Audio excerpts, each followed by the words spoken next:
Welcome back. My next guest is Dr. Congressman Tom Price from the 6th District in Georgia. Welcome to the show. Thank you, Mallory, so much. Appreciate it. You are the chairman of the RSC, the Republican Study Committee. Yes. Now, it's known as the Conservative Caucus by many. It's the largest caucus in the United States House of Representatives. It has 115 members. We're up to 117 now. Apologize. What does it mean? It means individuals in the House of Representatives who understand and appreciate that American principles and American values are conservative principles and conservative values, and are working as diligently as we know how to make certain that we have those kinds of policies come into place. Well, what kind of a difference do you make? Do you make any difference? Absolutely. Does anybody who's not a Democrat today make any difference? Absolutely. The role of the minority is twofold. One is to hold the other side accountable, to say, you said you were going to do this, and you're doing this, and there's a lot of not following what they said they were going to do. And then two is to provide a contrast. And what we at the Republican Study Committee do is to put forward the positive, upbeat, optimistic solutions that embrace fundamental American principles to all of the challenges that we face. How do you get anybody to even pay any attention to it with the legacy media? And we're not the legacy media. I mean, we are not. But the legacy media doesn't pay any attention to it. How do you get people to hear what you have to say? Well, the good news is the American people aren't paying a whole lot of attention to the legacy media. And the fact of the matter is the American people are awakened and aroused by what they see going on in Washington right now, because they don't see the solutions, quote unquote, that are being offered that resemble anything they recognize as being American solutions. So what we've done is reached out beyond them through our members in the House of Representatives, through all sorts of the social media, through this kind of activity right here that lets the American people know that there are men and women who are fighting as hard as they can to make certain that we put in place positive solutions. What do you want to accomplish as chairman of the RSC? What do you want the RSC to accomplish? A couple things. One of the roles that we have is to make each and every member of the Republican Study Committee absolutely the best member of the House of Representatives that they can be. For some, that means policy work. For others, that means communications. For others, it means just getting to know the people that, from a coalition standpoint, that they ought to be knowing. And then we need to be putting forward all of the positive solutions so that the American people can look to Washington and see that there are a group of individuals there that are putting forward those positive solutions, and they can say, hey, those are the good guys, those are the good gals. That's great. You're a member of two committees, the Financial Services Committee being one of them. What is going on there in terms of financial services regulation? Well, not much good right now, as you well know. We're in a process, Mallory, as you know, of having the nation define what got us to this challenge that we currently find ourselves in. And the fact of the matter is, it wasn't a failure of deregulation, and it wasn't a failure of free market capitalism. And if we as a society conclude that those are the two reasons, failure of deregulation and failure of free market capitalism, we'll move in the wrong direction for the next generation, because all of the solutions that will be put in place will increase regulation and decrease the ability of markets to work. So what we're putting forward are positive solutions from a regulatory reform standpoint that would make it so that Fannie and Freddie are accountable, that would end the bailout culture and end the bailouts coming from Washington, and that would allow the American people to realize their dream, to access the credit that they need to access, to be able to dream big dreams and put those in place. Senator Dodd has proposed legislation over in the Senate. Lame duck Senator Dodd, Yes. I might add. How do you feel about that legislation? Is there anything good in it? We don't think that it addresses the fundamental reforms, the fundamental challenges that we face. And what are they? We believe that his bill would ensure the bailout mentality and the bailout culture. We believe that's a move in the wrong direction.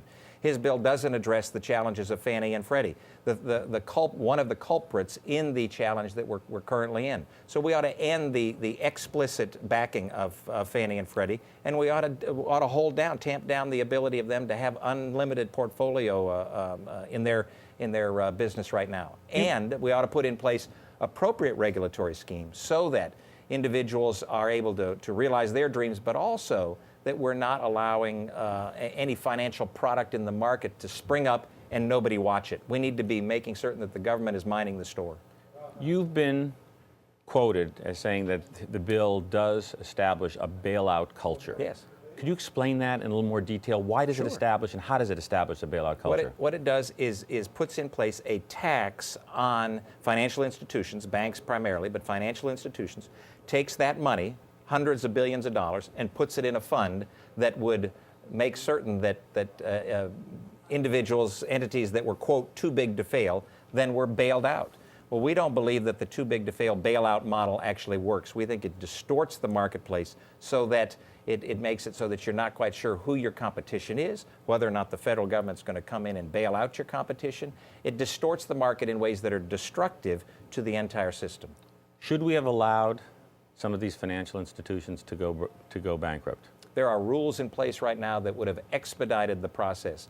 Bankruptcy, actually, Chapter 11 bankruptcy, actually is the way that you work through challenges in businesses. When you're challenged from a financial standpoint, there's a way to work it through from the court side so that you come out the other end more vital, more viable than before. That's what needs to happen. We don't need the government involved in running automobile companies and banks. I'm going to drill down a little bit more. AIG gave a ton of money to Goldman Sachs because of these credit default swaps. Right.